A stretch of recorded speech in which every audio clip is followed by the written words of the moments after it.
Nitondra ny hevitra manoloana ny fanatanterahana ny fifidianana ny antoko monima izay tarihan'Andriamatoa Monja Roindefo. Ity antoko ity dia nisafidy ny tianoana kandida amin'ny fifidianana filoham-pirenena fiodinana faharoa. Nanao fanadihadiana vola ravavy eo amin'ny Sanitiry. Trakotarsan.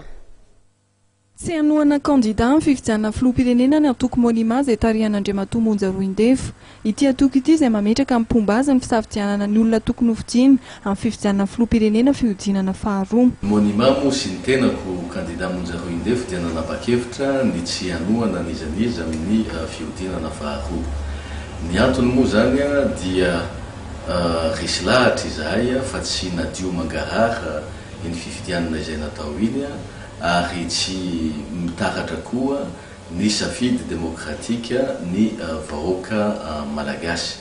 Betsaka tokoa ny tsy nety na ataoko hoe na niosoka na ny tsy fetezana teo amin'ny lisy mpifidianana, tsy fahafahan'ny malagasy maro mifidy, fa koa na ny antota taratasy rehetra zay nanambonana ny vokatra dia betsaka koa no tsy nety tamin'izany.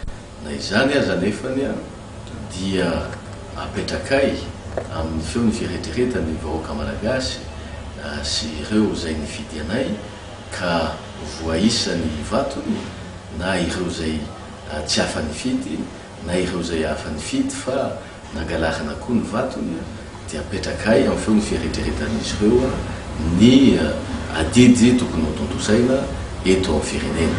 Momba ny fifidianana solombavambahoaka kosa dia manana kandida amin'ny fari-piadidim-pifidianana maromaro eto amin'ny nosy ny monima. Manana kandida tokoa ny antoko monima amin'ny toerana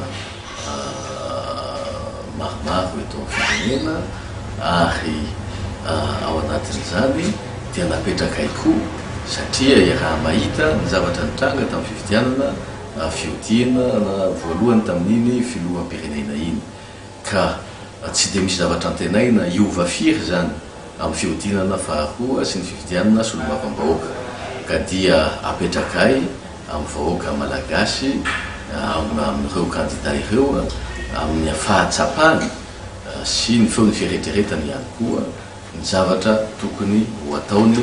Fa ny antoko monima dia sy ny tenako dia tsy matoky ary milaza fa tsy madio ny fifidianana natao teto amin'ny firenena. Nandritra ny fionana tamin'ny mpanao gazety io maraina io teny amin'ny trano fonena amin'ny teny Sakaviro no nolazan'ny filohan'ny antoko monima sady kandida filoham-pirenena Andriamatoa Monja Roindefo ny toeran'ny antoko monima amin'ny fifidianana izay ho toto-tsaina ny 20 Desambra ho avy izao.